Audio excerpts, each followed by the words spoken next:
calendar. Because he said, the hijrah has separated truth from falsehood. Therefore, let it become the beginning of our era. What did he mean by that? And I want to open that up to the audience. It separated truth from falsehood. Why did the hijrah separate truth from falsehood and not the beginning of the revelation? The beginning of Islam?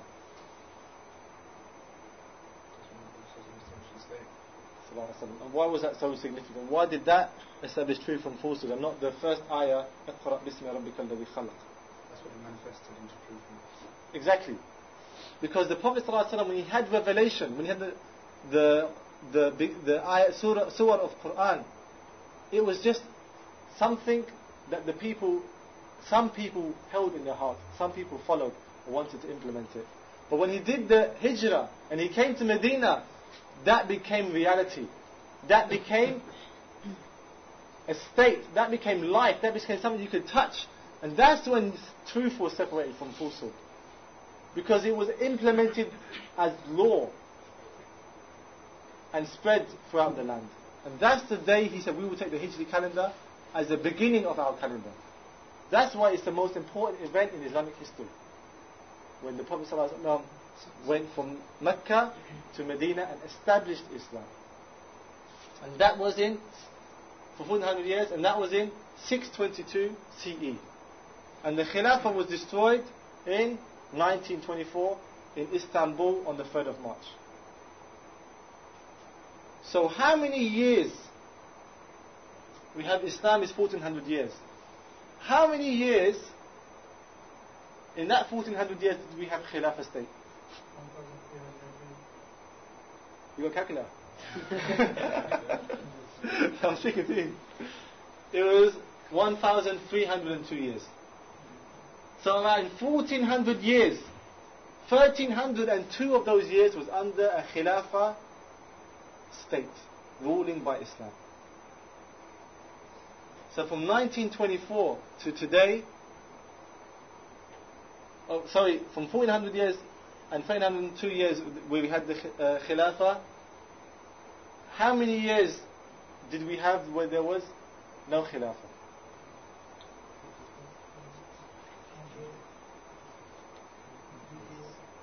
It's actually 99 years. I know the calculation doesn't add up because the Prophet ﷺ was in Mecca for 13 years, but the dates actually show it as 12 years because it was the beginning and the end of 1 year. So 13 years the Prophet ﷺ was in Mecca, there was no Khilafah. So we had Islam but no Khilafah. But from 1924 to today is how many years? Is 86 years. So our 1400 years of Islamic history, 1302 years of those is under the Khilafah. The first 13 years without no Khilafah because the Prophet ﷺ and Sahaba were working to establish it. But in our period of 86 years, we are living without any Khalifa, without any Khilafah. In our period. This is the era that we live in. We are living in a completely unnatural situation. The natural state of the Ummah is under the Islamic rule with an Amir, with an Imam who is implementing Islam, who is known as a Khalifa. That is the natural state of the Muslim Ummah. From the time of the Prophet ﷺ until the end. But since 1924 we have been living in an unnatural state. 86 years of the 99 years of the 400 years of Islam, we have been without a Khalifa. It's a completely unnatural state.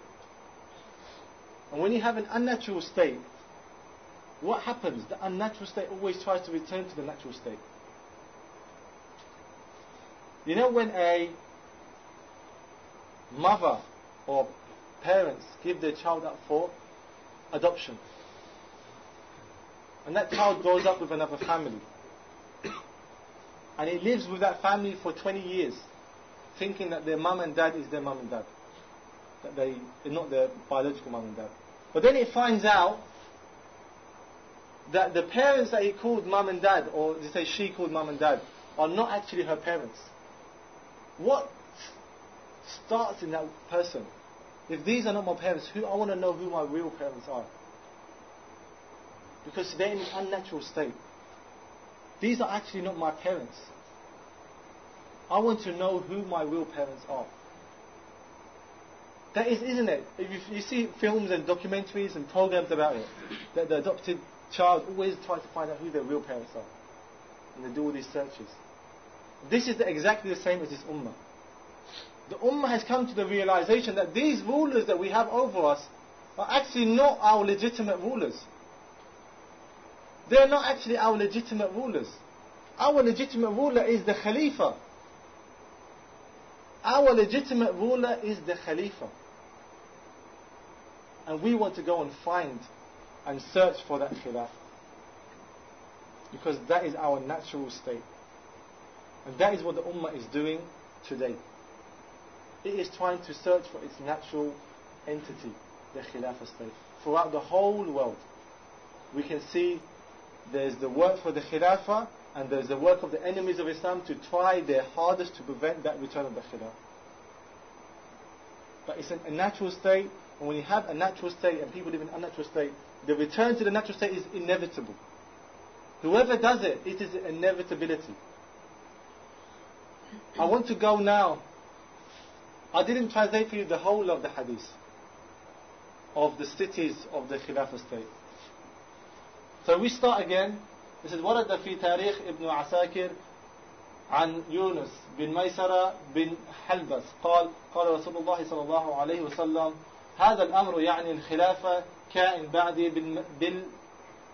بعدي بالمدينة ثم بالشام ثم بالجزيرة ثم بالعراق ثم بالمدينة ثم بيت المقدس فإذا كانت بيت المقدس فثم أقر دارها ولن يخرجها قومها فتعود إليها أبدا.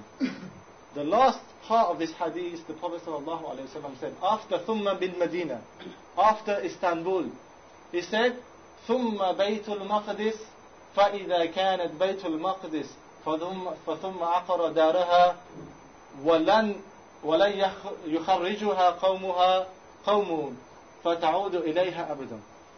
Then it will come to Jerusalem. And when it comes to Bayt al-Maqdis, then it has found its home. It has found its resting place.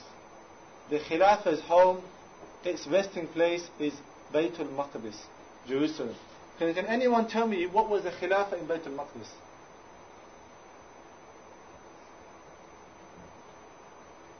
Can anyone tell me which Khilafah went to Bayt al-Maqdis?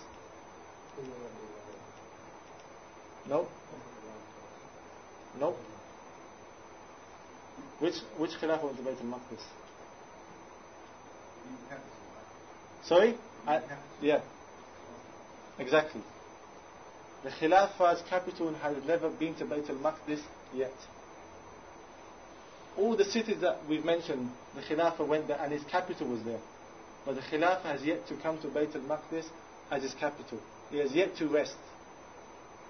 The Prophet ﷺ will come to Bayt al-Maqdis, and when he comes there, this is its home.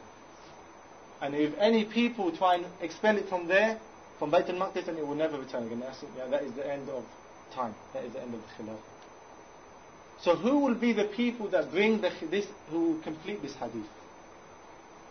Who will be the people that complete this hadith? Who will bring the Khilafah to Bayt al-Maqdis? We just had a whole series about the hero series. The whole reason we had the hero series is because we need to make heroes again. And those heroes will be the people that bring the Khilafah to Bayt al-Maqdis, its home, where it will come to rest. وأقول قولي هذا وأستغفر الله العظيم.